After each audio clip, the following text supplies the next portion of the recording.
What's up, guys? Matt Brown here for thelines.com, playpicks.com. Going to talk to you about Thursday night football. Before we get going here, as always, go ahead and hit that subscribe button down below. Give us a thumbs up and let us know in the comments how you are going to bet Thursday night football between the 49ers and the Packers. This will be a pretty short video because, look, all the stats I usually like to spit out to you guys and all the different ways that this game could play out, it's kind of thrown out the window. And if you haven't been paying attention, let me run this down for you here. Injuries and COVID stuff galore on both sides of the ball. So the running back situation for the Packers is interesting. Aaron Jones, has missed the last couple of games. He's been injured. He is questionable for this game. I don't know why they would roll him out against this 49ers team, which I'll talk to you about in just a second. Well, his backup, Jamal Williams, out.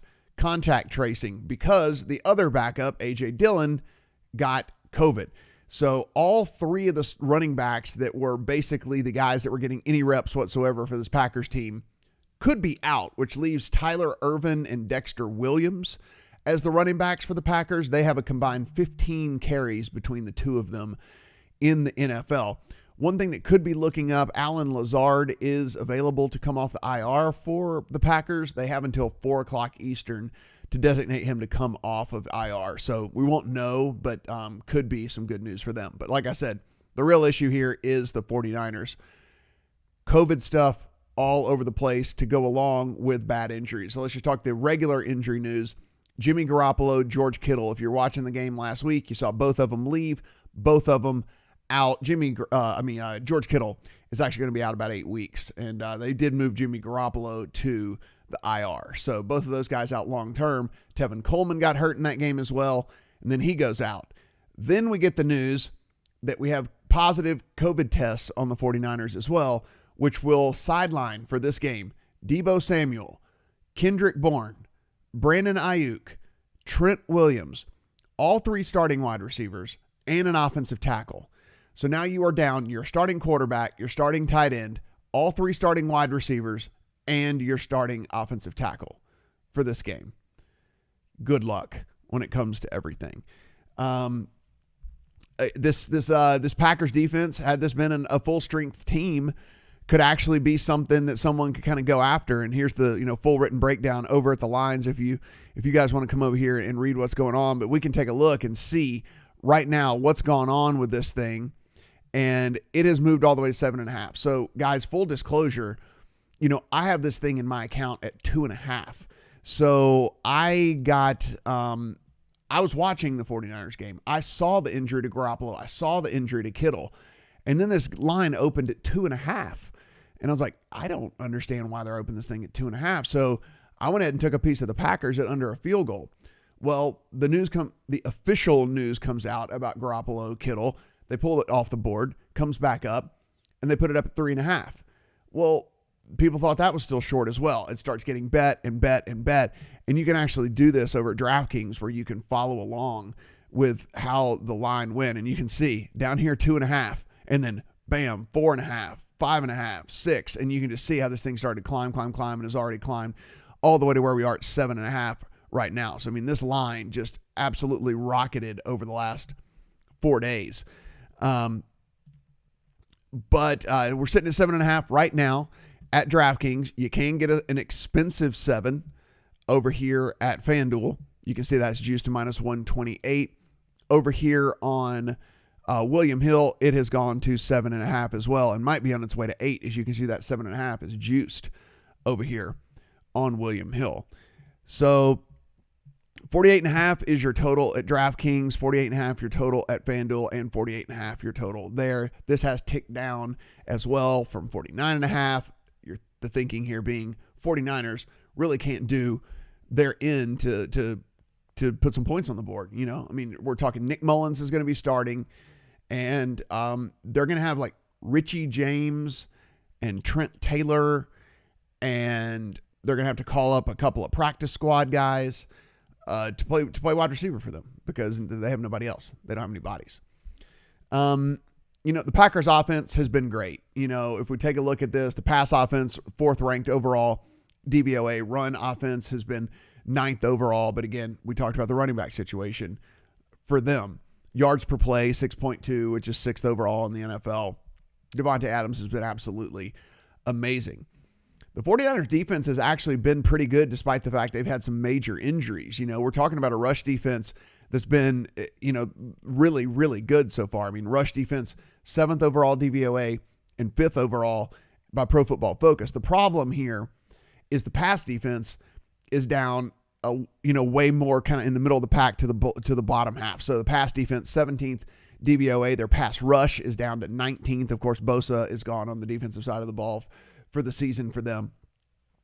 So this is actually kind of how this game wants to be broken down for the Packers anyway, right? So if the 49ers are really stout against the run, you're down your top 3 running backs, well, you're just going to throw the ball. And you have Aaron Rodgers at quarterback, and you do have Davante Adams at wide receiver, and maybe you get Lazard back, but if not, look, tight end Tanyan has been okay. They've been able to get things done with Valdez-Scantling and some of the other guys at wide receiver as well. So, I mean, they've been able to get the job done even when they haven't been at full strength. So before we talk about how, like I said, this is in my account already at 2.5, but we'll talk about what we'd play if we're sitting here at 7.5 in just a second. But let's go over to the player props. I always have player props. You guys know this. We're on a really good run with these, so hopefully we can keep things rolling.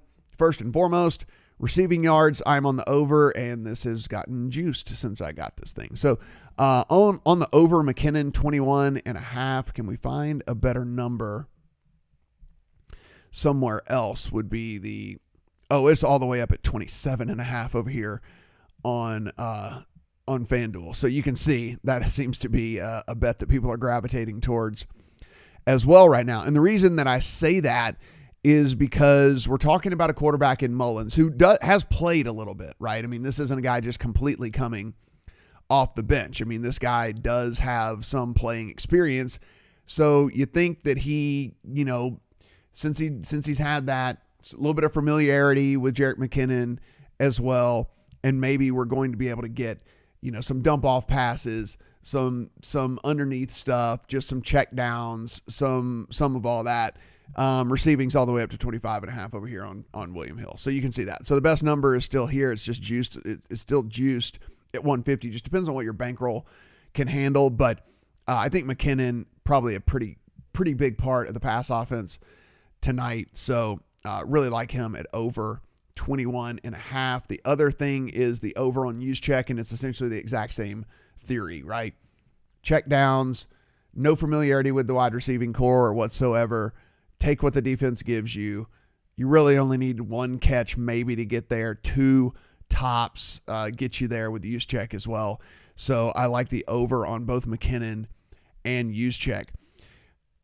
And look, this one's not a play that's in yet, but I want to give you the rationale behind this, and then maybe we can go from there. If they rule out Aaron Jones, which, again, my personal opinion is that they will, but I have no inside information whatsoever. If they rule out Aaron Jones, it's just going to be passing the ball all over the place, and they don't have anybody that can cover Davante Adams. So if there is no Aaron Jones for them to rely on, I would hit the over. I'm going to be hitting the over props on Davante Adams, and there'll be some news that starts to maybe trickle out like earlier than just the 90-minute, before kickoff thing. So just pay attention, and if so, come in and I'll be getting on Davante Adams. Now, 79.5 over here.